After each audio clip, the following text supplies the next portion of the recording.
ane manevu zangu ndipe manevu zangu aiwa chisaka nawo igifti yangu kokule peni mosarani shekuzo boga kusire kepi wow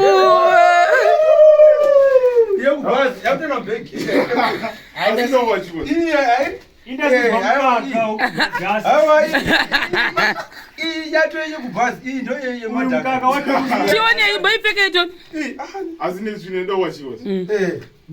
mina ndikupfekedzeka nemurungu inoda kuadjustiwa inoda kuadjustwa yakaita kuzara madhaka mabhilidi yazoza madhaka nari ausvibisa haugoni kutoadjusta kwacho chirungu ichazonyanya kubuda chisure icho hachipfekerekisa muwere bhatiko noinenge yakufitai manje kuti kama takafambwa musazochema handitiri pano iyo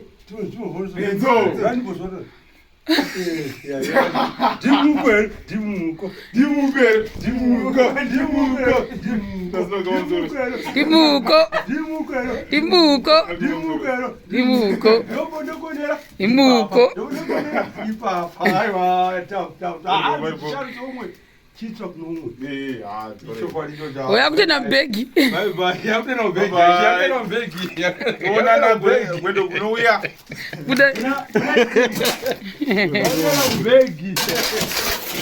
So guys, for the people, after all being said, Elidani, mukomana ngane birthday muchiri kuziziva here ndangotenda mwari mukomana udu ngane birthday akuda kudzokera kuchikoro saka ndangomutenda mukudzei ine mari sekuribeni mukomana ndangomutenda inini zvindatone stress because I feel like akatibatsira zisikaiti pangu paikuti unoshiya soa kuti apa pandatoneta aichisimbisa mukomana uti handiikandisita chiro ngatingosimukai tingoita kani saka ndangotenda because you need that support kana muchishanda. You remember he's also a student like I always say pa-MSU yakuita journalism yake maybe pachata attachment it will be easy for us kuti tizoona kuti tokuisepi kwaunozowanawo attachment chaiyo haunozviona. He's a student uyu mukomana uyu right now dangomupa because vamwe vanozvimwa kuti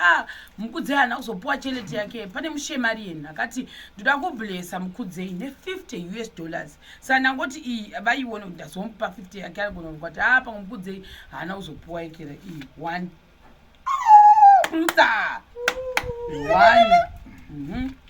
2 3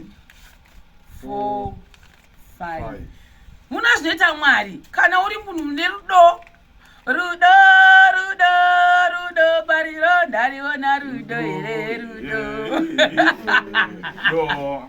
mukomana angatigona kubika mukomana iyeyu mashamareni ndoda kupa kutenda angatigona kubika mukomana uyu achibikira mabhidha isusu vana sekuru veni aiwa anga achichibatsira kuzotatoona kuti ndautombodzika pasikafudu ndoenda ndonobika saka pabasa pedu patoshota rumwe pashota mwari pashotesa because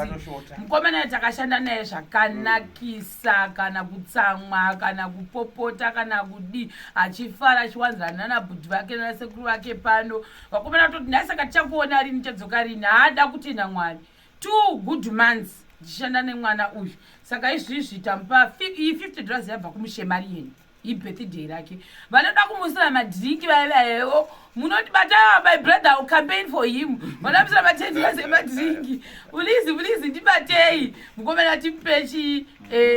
madhiriki ake but mushemarieni akapa $50 mukudzei ndangokutendai because akatomboti vanondizivawo here kwanambopuwa present sei aona manje ndikati no vanokuziva don't worry haitowa nestresswo saka pandakazomuti mukudzei wablesswa nechii $50 yebirthday akafara mwana akati pana notondizivawo ndikati vanenge vachikuziva saka dzimwe nguva unoona manje kuva kupfava unonzi pfavira ngoma usiku hurefu ndizvo saka chitenda aiwa tikasatenda tazotenda aiwa zvinotendwa izvi ndaonawo 50 mari aiwa timbonomwira zvimadringi masiya aiwa nekutenga zvigrosari masiya manje totenga zvongotenga zvigrosari masiya aiwa tozvitenda zvikuru waita basa mushemari yenu wasapota bedide rangu ndafara zingaiti ndakafara infact nanhasi ndiri kufara zingaiti ndakudzokironi ndakudzokiro chikoro ndichinakirwa masiya manje thank you very much.